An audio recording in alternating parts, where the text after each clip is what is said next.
Maria Gonzalez clutched her swollen belly as another contraction ripped through her body. 8 months pregnant and stranded on a deserted mountain road in rural Colorado, she watched in terror as a pack of 12 wild dogs emerged from the forest, their eyes gleaming with hunger and aggression. Her car had broken down 20 miles from the nearest town. Her cell phone had no signal, and now these feral animals were slowly circling her like prehistoric predators. "Please, not my baby," Maria whispered, pressing her back against the disabled Honda Civic as the pack leader, a massive German Shepherd mix, stepped closer, its lips curled back to reveal yellowed fangs. The lead dog was preparing to lunge when the sound of motorcycle engines thundered through the mountain air. 12 members of the Steel Brotherhood MC came roaring around the bend, their Harley-Davidsons cutting through the wilderness like mechanical cavalry. These combat veterans had been returning from a memorial ride when they spotted Maria's emergency situation. What they did next would defy every stereotype about motorcycle clubs and prove that sometimes angels wear leather jackets and ride machines that sound like rolling thunder. Would you like to join us for this incredible journey? Subscribe to our channel now so you don't miss what happens next. The Steel Brotherhood Motorcycle Club had been riding the mountain roads of Colorado for over 6 hours, returning from their annual memorial ride to honor fallen brothers. These 12 combat veterans, ranging in age from 35 to 62, had served in conflicts from Vietnam to Afghanistan, and their bond had been forged in the crucible of war and strengthened through shared loss and healing. Sergeant Major Robert Iron Mackenzie, the club's president and a former Green Beret with 3 tours in Vietnam, was leading the formation when he spotted the disabled vehicle ahead. At 62, Iron was the oldest member of the Steel Brotherhood, a man whose weathered face told stories of battles fought in jungles and deserts around the world. "Contact ahead," Iron's voice crackled through the helmet communicators. "Civilian vehicle, possible distress situation." Behind him, 11 brothers responded with the automatic discipline of men who had spent decades following orders and protecting others. Each rider adjusted his position slightly, creating a tactical formation that could respond to any emergency they might encounter. "I see movement in the tree line," reported Wolf, the club's former Marine sniper, whose real name was David Morrison. "Multiple contacts, possibly wildlife."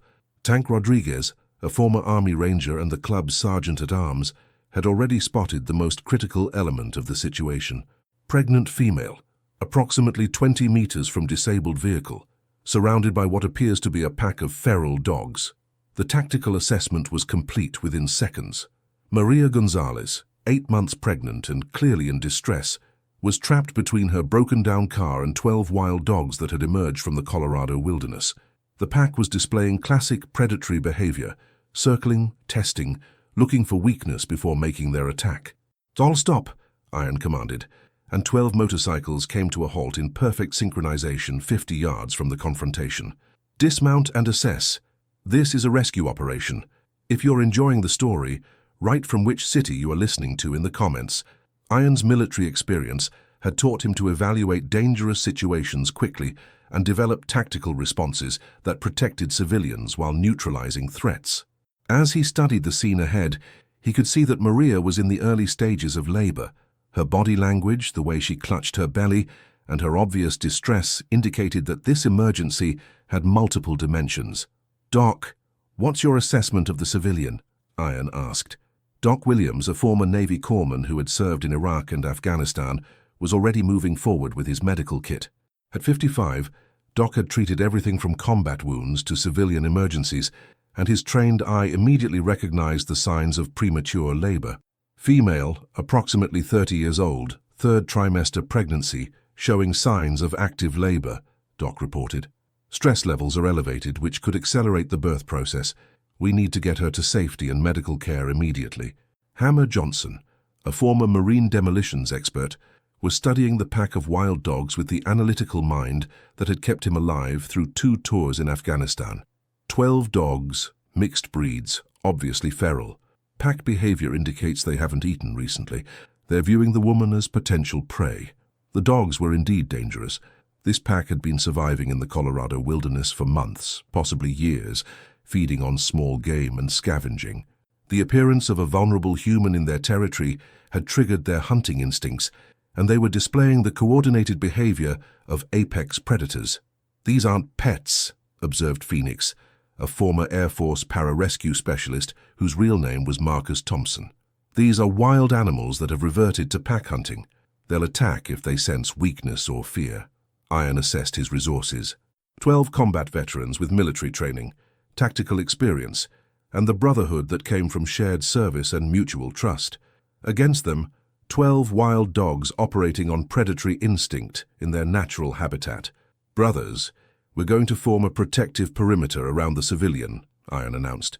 "Standard defensive formation, but remember, we're not trying to kill these animals unless absolutely necessary. We're trying to intimidate them into retreat while protecting a pregnant woman and her unborn child." Snake Parsons, a former Army Special Forces medic, was already moving into position. "What about weapons? We're not exactly equipped for wildlife management." Iron reached into his saddlebag and retrieved a military-issue flare gun. "We use what we have: sound, movement, intimidation. These dogs are used to avoiding larger predators. We make ourselves look like the biggest, loudest, most dangerous predators they've ever encountered." The Steel Brotherhood dismounted their motorcycles and began advancing toward Maria and the pack of wild dogs, with the tactical precision that had been drilled into them through years of military service. Their formation was designed to create maximum visual and auditory intimidation while providing multiple escape routes for both the dogs and themselves. Maria watched in amazement and terror as 12 leather-clad bikers approached her situation. These men, who looked like the kind of people she had been taught to fear, were moving with obvious military coordination toward the animals that threatened her and her unborn child. "Ma'am," Iron called out in a calm, authoritative voice, "my name is Robert Mackenzie. We're here to help. I need you to stay calm and let us handle the situation." If you've watched this far, say in the comments, what secret do you keep? The pack leader, a large German shepherd mix with scars that testified to a hard life in the wilderness, was confused by the appearance of these new humans. The dogs had been focused on Maria as easy prey, but now they faced 12 large males who moved with obvious confidence and coordination. Tank, drawing on his Army Ranger training, began the intimidation campaign. He revved his motorcycle engine while advancing on foot, creating a wall of mechanical noise that the dogs had never encountered. The sound was alien and threatening, designed to trigger the animal's natural fear of unknown dangers. "Sound and fury," Tank called out to his brothers. "Make ourselves too much trouble to be worth the fight." Phoenix joined the psychological warfare campaign, using air horn blasts in coordinated sequences that created an echoing cacophony throughout the mountain valley. The dogs were clearly agitated by the unfamiliar sounds, their pack formation beginning to waver as individual animals looked for escape routes. But the pack leader was not easily intimidated. This animal had survived in the wilderness through aggression and determination, and it was not ready to abandon what appeared to be an easy meal. The dog's hackles raised, and it began moving toward Maria, despite the presence of the Steel Brotherhood. "Alpha's not backing down," Wolf reported through their communication system. "He's committed to the attack." Iron understood animal psychology from his survival training in Vietnam. Pack leaders maintained their position through dominance and aggression. This dog would not retreat unless it was convinced that the Steel Brotherhood represented an existential threat to the entire pack. "Brothers, we escalate," Iron decided. "Full intimidation protocol. Make these animals believe we're the most dangerous thing they've ever encountered." What happened next would become legend among veteran motorcycle clubs throughout the American West. 12 combat veterans, working in perfect coordination, created a display of organized aggression that was designed to terrify wild animals without actually harming them. Doc and Snake moved to Maria's immediate protection, creating a human shield between her and the pack, while the other 10 Steel Brotherhood members formed the advancing wall of intimidation. They used every psychological warfare technique they had learned in military service: coordinated movement, overwhelming sound, and the projection of absolute confidence in their superiority. Diesel Murphy, a former Marine artillery specialist, had brought road flares from his emergency kit. He ignited 3 of them simultaneously, creating bright red flames and thick smoke that added a supernatural element to their intimidation campaign. "Fire and brimstone," Diesel announced. "Let's see how these dogs like special effects." The combination of motorcycle engines, air horns, flares, and 12 men advancing in military formation was unlike anything the pack had ever encountered. The dogs began to retreat individually, but their leader still held position, torn between his predatory instincts and his survival instincts. If you're enjoying the story, write from which city you are listening to in the comments. Maria felt another contraction grip her body, stronger than the previous ones. The stress of the situation was accelerating her labor, and she could feel her water breaking despite the chaos surrounding her. "The baby's coming," she gasped to Doc, who immediately moved to provide medical support. "Ma'am, we're going to get you out of here," Doc assured her, while monitoring the tactical situation. "Just focus on breathing while we handle these dogs." Ian realized that time was running out. Maria was entering active labor, and they needed to resolve the wildlife threat immediately so they could focus on the medical emergency. "Final option," Ian announced to his brothers. "We charge." The Steel Brotherhood had used coordinated charges in combat situations where psychological intimidation needed to be backed up with overwhelming force. 12 men advancing at full speed while making maximum noise and displaying weapons created a terrifying spectacle that few opponents could withstand. "On my command," Iron said, raising his flare gun. 3, 2, 1, charge. 12 combat veterans, roaring battle cries and advancing in perfect formation, created a psychological assault that finally broke the pack's resolve. The dogs scattered into the wilderness, including their leader, who had finally decided that these strange humans represented a threat too dangerous to challenge. "Area clear," Wolf reported, scanning the tree line for any signs of returning wildlife. "All contacts have withdrawn to minimum safe distance." Ian immediately turned his attention to Maria, who was now in obvious active labor. "Doc, what's our medical situation?" "Active labor probably 30 minutes from birth," Doc reported while examining Maria in the back seat of their improvised medical area. "We need hospital transport immediately."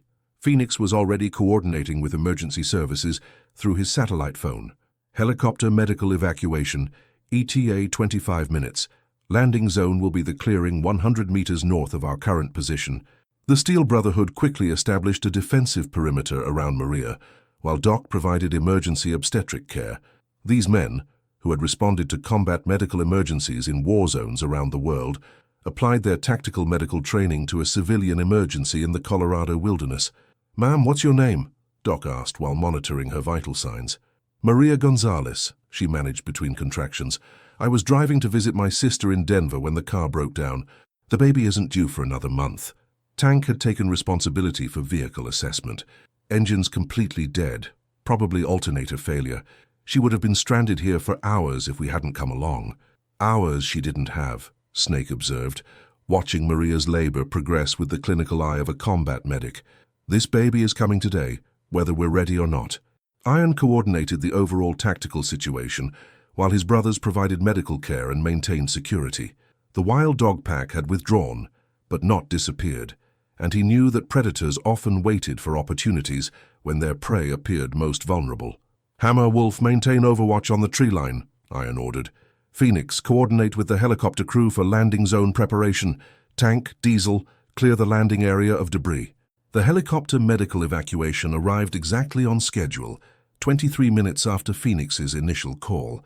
The flight crew was amazed to find 12 leather-clad bikers providing professional medical care and tactical security for a woman in active labor. "Are you guys military?" asked the lead paramedic as they transferred Maria to the helicopter's medical equipment. "Former military," Iron replied.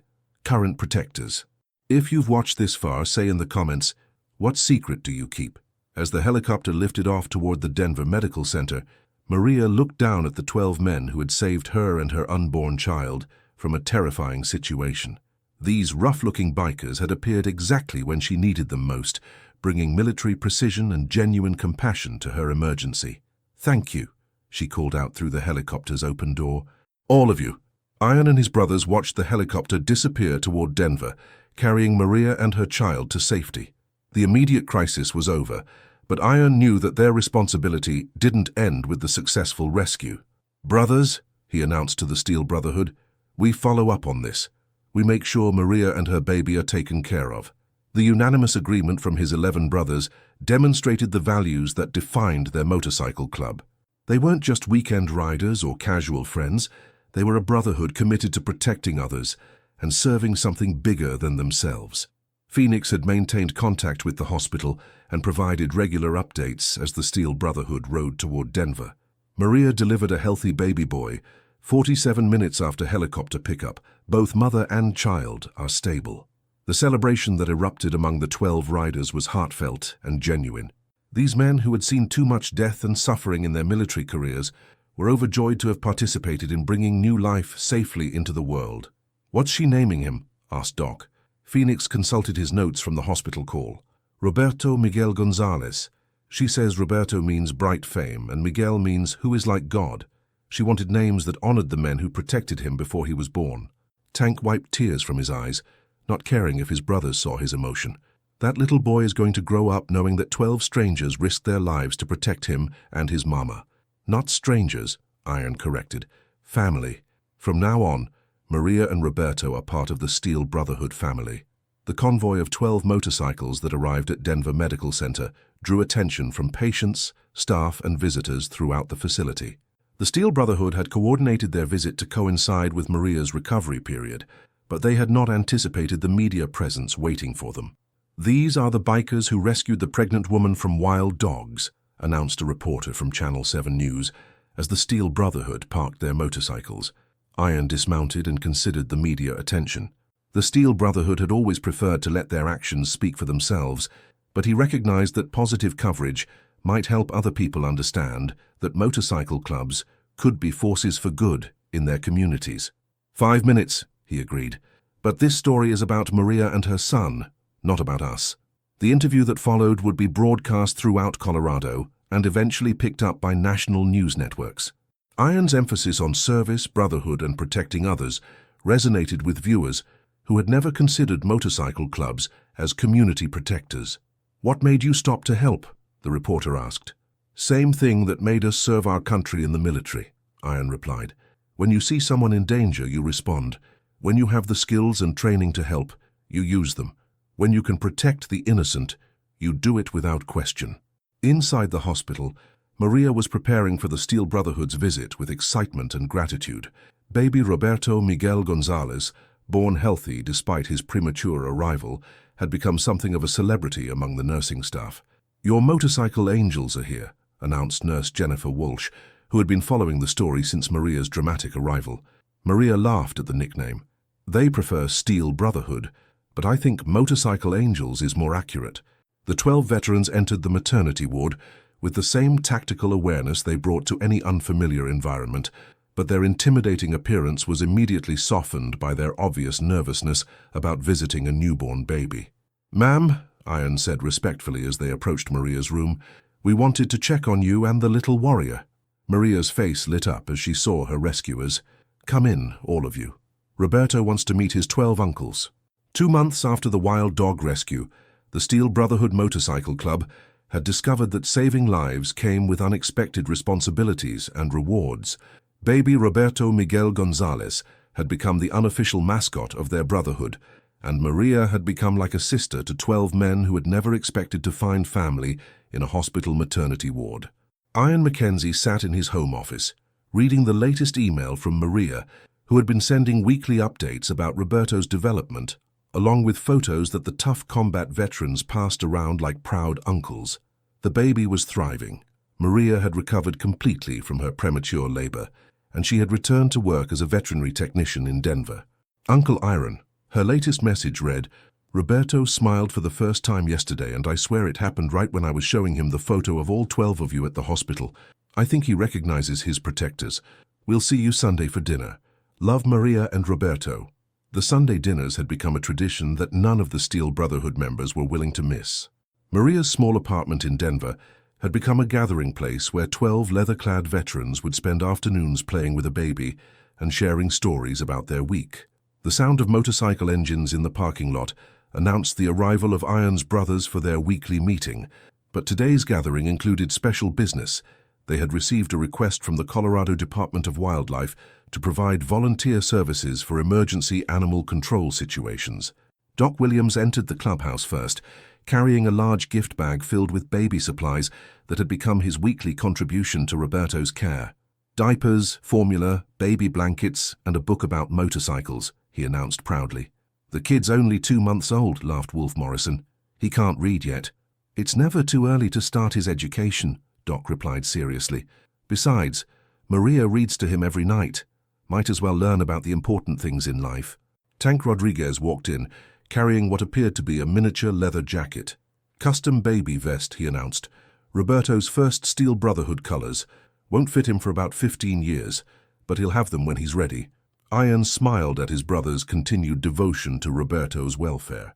In the 2 months since the rescue, each member of the Steel Brotherhood had become emotionally invested in the baby's development, and Maria had embraced their involvement with the gratitude of someone who understood the value of extended family. "All right, brothers," Ian said, calling the meeting to order. "Before we head to Denver for dinner, we need to discuss the Colorado Department of Wildlife proposal. If you're enjoying the story, write from which city you are listening to in the comments." Phoenix Thompson, who had been coordinating with state agencies, stood to address the group. "The Department of Wildlife has reviewed our rescue operation and our military backgrounds. They're offering us official volunteer status as emergency wildlife response specialists." "What would that involve?" asked Hammer Johnson. "Training in wildlife management, legal authority to respond to dangerous animal situations, coordination with park rangers and conservation officers," Phoenix explained. "Basically, they want us to do officially what we did for Maria. Provide rapid response for wildlife emergencies that require tactical coordination." Snake Parsons raised his hand. "What's the training requirement?" 40 hours of classroom instruction, 20 hours of field training, certification in wildlife first aid, and quarterly refresher courses," Phoenix detailed. "It's comparable to what reserve law enforcement officers receive." The proposal represented something significant for the Steel Brotherhood. Since returning from military service, they had struggled to find civilian applications for their tactical training and leadership experience.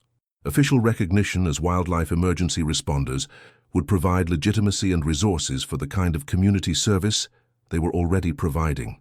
"I'm in favor," said Diesel Murphy. "We've got the skills, we've got the commitment, and we've got the motorcycles to reach remote areas faster than traditional emergency response vehicles." Tank nodded in agreement. "Plus, this gives us official status when we encounter situations like Maria's. Instead of being helpful bikers, we'd be certified emergency responders." The unanimous decision to accept the Department of Wildlife proposal marked another evolution in the Steel Brotherhood's mission. They had begun as a group of combat veterans seeking brotherhood and purpose after military service. The rescue at the Mountain Road had transformed them into community protectors. Now, they were becoming official emergency responders with legal authority and professional training. The convoy of 12 motorcycles that traveled to Denver for Sunday dinner had become a familiar sight in Maria's neighborhood.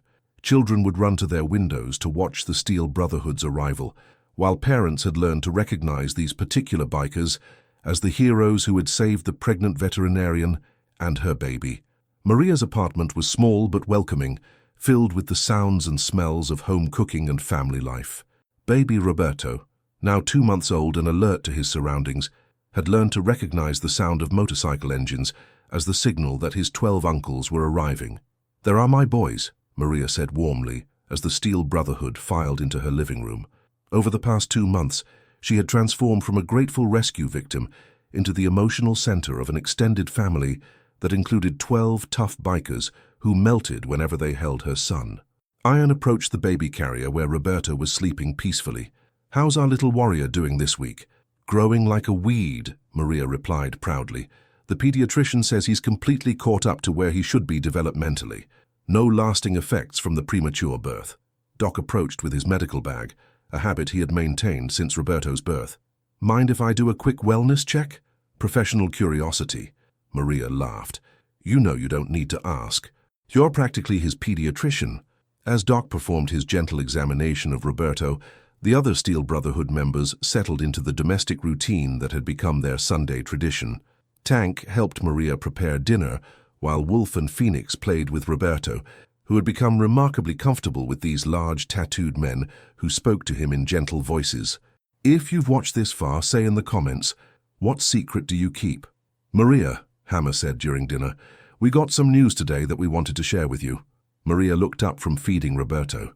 "Good news, I hope." "The Colorado Department of Wildlife has offered us official status as volunteer emergency responders." Iron explained. "We'll be trained and certified to handle wildlife emergencies like the one you encountered." Maria's eyes filled with tears. "You're going to help other families like you helped us?" "That's the plan," Snake confirmed.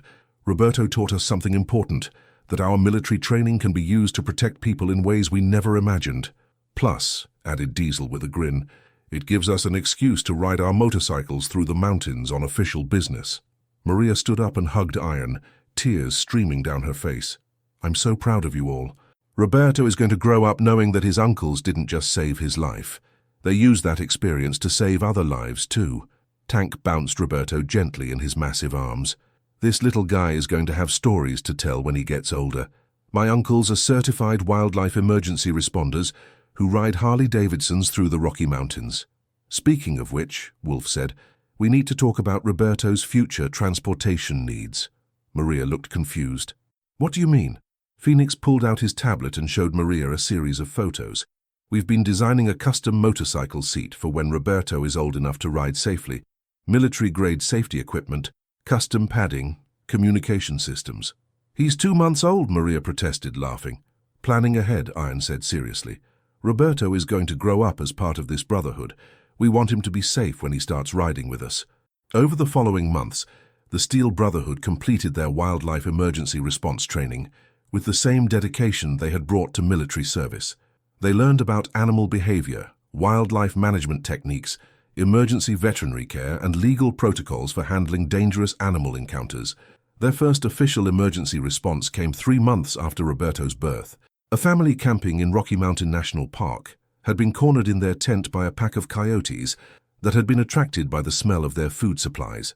The Steel Brotherhood arrived on scene within 20 minutes of the emergency call and successfully dispersed the coyotes using the same intimidation techniques they had perfected during Maria's rescue. "Your training really shows," commented Park Ranger Susan Martinez after the successful resolution. "Most civilian volunteers would have escalated that situation into violence. You managed to protect the family while preserving the wildlife." Iron nodded. "We learned from our first rescue that the goal isn't to hurt the animals. It's to convince them to find easier prey elsewhere." The Steel Brotherhood's reputation as wildlife emergency responders spread throughout Colorado's outdoor recreation community. They were called to assist with bear encounters, mountain lion sightings, aggressive elk during rutting season, and various situations where large groups of coordinated responders were needed to manage dangerous wildlife. But their most meaningful assignment came 6 months after Roberto's birth, when they were called to assist a pregnant woman whose car had broken down in an area known for aggressive wild horse herds. "It's like déjà vu," Tank observed as they rode toward the emergency location. "Pregnant woman, broken down car, dangerous animals. We've seen this movie before. Different animals, same mission," Iron replied through their communication system. "Protect the innocent, complete the mission, bring everyone home safely." If you're enjoying the story, write from which city you are listening to in the comments. The rescue operation went smoothly, with the Steel Brotherhood using their refined wildlife management techniques to safely disperse the horse herd and evacuate the pregnant woman to medical care. But the real reward came when they learned that the woman they had rescued decided to name her son Roberto, in honor of the baby whose rescue had inspired the Steel Brotherhood's wildlife response program. "We've got 2 Robertos now," Maria said proudly when she heard the news. "Our Roberto and Rescue Roberto." Baby Roberto, now 6 months old and beginning to show his personality, had become the undisputed center of the Steel Brotherhood's universe. The tough combat veterans planned their schedules around his feeding times, competed to make him smile, and proudly showed off his photos to anyone who would listen. "He's going to be spoiled rotten," Maria observed during one of their Sunday dinners, watching Tank feed Roberto while Wolf and Phoenix played peekaboo. "Good," Iron replied seriously. "Every child should grow up knowing that there are adults in the world who would do anything to protect them. Roberto will never doubt that he's loved and protected." Dr. Emily Rodriguez, a child development specialist who had been studying the impact of extended family networks, observed one of their Sunday gatherings with professional interest. "What you've created here is remarkable," she told Maria. "Roberto is developing in an environment with 12 positive adult male role models who are completely committed to his welfare." Maria nodded as she watched Roberto laugh delightedly at Diesel's motorcycle sound effects. They didn't just save his life, they've given him the foundation for an extraordinary childhood. He'll grow up knowing that there are people in the world who will risk everything to protect those who can't protect themselves. 1 year after the wild dog rescue, the Steel Brotherhood had responded to over 40 wildlife emergency situations throughout Colorado. Their success rate was perfect. No human injuries, no animal fatalities, and dozens of families protected from dangerous wildlife encounters. The anniversary celebration took place at the same mountain location where Roberto had been conceived during Maria's rescue. The Colorado Department of Wildlife had installed emergency communication equipment and wildlife barriers at the site, transforming a dangerous stretch of road into a model of wilderness safety. A year ago, this was one of the most dangerous places in Colorado for a stranded motorist, reflected Ranger Martinez as she addressed the anniversary gathering. Today it's one of the safest because 12 men decided that protecting others was more important than protecting themselves. Roberto, now 1 year old and taking his first steps, toddled around the picnic area, under the watchful eyes of his 12 uncles. The sight of the baby exploring confidently, while surrounded by leather-clad protectors, perfectly captured the transformation that had occurred over the past year. If you've watched this far, say in the comments, what secret do you keep? Iron knelt down as Roberto approached him, arms outstrided for a hug. Hey there, little warrior. Having fun at your anniversary party? Roberto responded with his favorite word, Uncle. It was the only word he could pronounce clearly, but he used it to address all 12 members of the Steel Brotherhood indiscriminately. Maria had tried to teach him individual names, but Roberto had apparently decided that Uncle was the appropriate title for all the men who had protected him before his birth. Maria, Tank said as they prepared to head back to Denver, we've been talking and we want to ask you something important. Maria looked at the serious expressions on all 12 faces. What is it? We want to establish a college fund for Roberto, Iron explained. Not just from us, but from all the families we've helped this year, people who want to contribute to the education of the baby who inspired Colorado's Wildlife Emergency Response Program. Maria started crying before Iron finished his explanation. You don't need to do that. You've already done so much. We want to do it, Phoenix said gently. Roberto represents something important, proof that good things can come from terrible situations, that civilians and veterans can work together to protect each other, that families can be found in the most unlikely places. Hammer pulled out a large envelope. We've already raised $50,000 from families we've helped, veteran organizations that have heard Roberto's story, and wildlife agencies that support our program. Maria was overwhelmed by the generosity and foresight of these men who had already given her and Roberto so much. I don't know what to say. Say you'll let us continue being Roberto's uncles, Wolf said. Say you'll let him grow up knowing that he's part of something bigger than himself. 2 years after the wild dog rescue, the Steel Brotherhood's Wildlife Emergency Response Program had been adopted as a model by veteran motorcycle clubs in 8 western states. Their training manual, Military Tactics for Wildlife Emergency Response, was being used by park services and conservation agencies throughout the American West. Roberto, now a confident 2-year-old who could speak in complete sentences, had developed his own understanding of what his uncles represented. Uncle save people, he would explain proudly to anyone who would listen. Uncle protect babies. When asked what he wanted to be when he grew up, Roberto would answer without hesitation, Uncle like my uncles. Maria had stopped trying to correct him. The title Uncle perfectly described what the Steel Brotherhood had become, family members who had chosen to love and protect Roberto without any biological obligation or legal requirement. He's going to be an extraordinary young man, observed Dr. Rodriguez during one of her follow-up visits. Children who grow up with this level of security and positive male influence develop remarkable confidence and empathy. 3 years after a pregnant woman had been surrounded by wild dogs on a mountain road, the story had become legend throughout the veteran community. But for the Steel Brotherhood, the real story wasn't about the rescue. It was about the family that had formed around that rescue, the purpose they had discovered, and the hundreds of other families they had been able to help because of what they learned that day. Baby Roberto Miguel Gonzalez, now an energetic 3-year-old who could ride a tricycle and swim like a fish, represented everything they had fought to protect throughout their military careers. He was growing up safe, loved, and surrounded by men who had proven they would risk everything to keep him that way. If you're enjoying the story, write from which city you are listening to in the comments. On Roberto's 3rd birthday, the Steel Brotherhood organized a celebration that brought together all the families they had helped over the past 3 years. The gathering included park rangers, wildlife officials, veteran organizations, and dozens of children who had grown up hearing stories about the motorcycle club that appeared whenever families needed protection.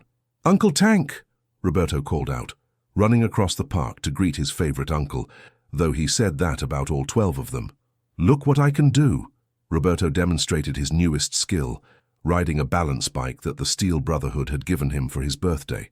The sight of the 3-year-old confidently navigating his tiny motorcycle while surrounded by 12 huge Harley-Davidsons perfectly captured the unique family that had formed around his dramatic birth. Maria stood with Iron, watching Roberto play with the other children under the protective eyes of his 12 uncles. "3 years ago, I thought I was going to die alone on that mountain road. Now I have the biggest family in Colorado." Iron nodded, his eyes never leaving Roberto. "That little boy taught us something we should have known all along, that service doesn't end when you take off the uniform, it just changes form. And the best missions aren't always the ones that make headlines," Maria added. "Sometimes they're the ones that simply require you to show up when someone needs help." As the celebration continued around them, Roberto climbed onto Tank's motorcycle and pretended to rev the engine, making motorcycle noises that delighted the adults and confused the other children. The sight of the confident, happy 3-year-old playing on a Harley-Davidson while wearing a miniature Steel Brotherhood vest told the complete story of what had happened on that mountain road 3 years earlier. A pack of wild dogs had threatened a pregnant woman and her unborn child. 12 combat veterans on motorcycles had responded to her screams with military precision and protective instinct. They had formed a human shield against dangerous predators, saved 2 lives, and discovered that their greatest mission wasn't behind them in some foreign war zone. It was right here at home, protecting the innocent and building families from brotherhood and love. 4 years after Maria Gonzalez had found herself surrounded by wild dogs in the Colorado wilderness, the Steel Brotherhood had become more than a motorcycle club. They had become the foundation of a statewide network of veteran emergency responders who specialized in protecting families from wildlife encounters. But for all their official recognition and success, the heart of their mission remained unchanged. Every Sunday, 12 motorcycles would pull up to a small apartment in Denver, and 12 men would spend the afternoon with a little boy who was growing up knowing that heroes don't always wear uniforms. Sometimes they wear leather jackets and ride machines that sound like rolling thunder. Roberto Miguel Gonzalez, now 4 years old and preparing to start preschool, had become living proof that sometimes the most extraordinary families are formed in the most extraordinary circumstances. His 12 uncles had saved his life before he was born, protected his mother when she needed protection most, and given him a childhood filled with adventure, security, and unconditional love. And every time the Steel Brotherhood received a call for help, every time they responded to an emergency, every time they formed a protective barrier between danger and innocence, they remembered the moment when 12 wild dogs had threatened new life, and 12 men on motorcycles had decided that protecting others was more important than protecting themselves. That was their mission. That was their purpose. That was their brotherhood. And it all began with the sound of a woman's scream in the Colorado wilderness, and 12 men who proved that angels sometimes wear leather and ride Harley-Davidsons.